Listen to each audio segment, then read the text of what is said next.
सर्वप्रथम गुरु चरणों में मेरा नमन, मेरे नमन को स्वीकार करें। शक्ति स्वरूपा माता भवानी के चरणों में मेरा नमन, मेरे नमन को स्वीकार करें। हरिंदर भैया, नीलम दीदी के चरणों में मेरा नमन, मेरे नमन को स्वीकार करें। सभी गुरु भाई बहनों के चरणों में मेरा नमन, मेरे नमन को स्वीकार करें। तो भैया दीदी, आज हम आपके सामने एक शिव चर्चा गीत लेकर उपस्थित हुए हैं। तो हमारे इस वीडियो को लाइक और सब्सक्राइब कर दीजिएगा, ताकि जितने भी और शेयर कर दीजिएगा, ताकि जितने भी गुरु भाई बहन हैं हमारे इस भजन को, गीत को सुन सकें। तो आइए भैया दीदी, हम आपको शिव चर्चा गीत सुनाते हैं। शिव गुरु आइलन लियावन हो चुनरिया पेन के चल गुरु बहिन। शिव गुरु आइलन लियावन हो चुनरिया पेन के चल गुरु बहिन। चल गुरु बहिना हो, चल गुरु भैया, चल गुरु बहिना हो, चल गुरु भैया। शिव गुरु आइलन लियावन हो चुनरिया पेन के चल गुरु बहिना। कौन देवा आगे आगे, कौन देवा पाछे, कौन देवा आगे आगे, कौन देवा पाछे।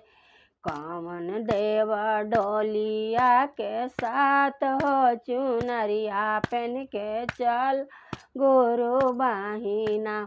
कौन देवा डोलिया के साथ हो चुनरिया पेन चल गुरु बहिना। ब्रह्मा देवा आगे आगे, विष्णु देवा पाछे, ब्रह्मा देवा आगे आगे, विष्णु देवा पाछे। शिव गुरु डोलिया के साथ हो चुनरिया पेन के चल गुरु बहिना। शिव गुरु डोलिया के साथ हो चुनरिया पेन के चल गुरु बहिना। कौन देवा आगे आगे, कौन देवा पाछे, कौन देवा आगे आगे, कौन देवा पाछे। कौन देवा डोलिया के साथ हो चुनरिया पेन के चल गुरु बहिना। कौन देवा डोलिया के साथ हो चुनरी पेन के चल गुरु बहिना। गणेश देवा आगे आगे, कार्तिक देवा पाछे, गणेश देवा आगे आगे, कार्तिक देवा पाछे। शिव गुरु डोलिया के साथ हो चुनरिया पेन के चल गुरु बहिना। शिव गुरु डोलिया के साथ हो चुनरी पेन के चल गुरु बहिना। कौन देवा आगे आगे, कौन देवा पाछे, कौन देवा आगे आगे, कौन देवा पाछे।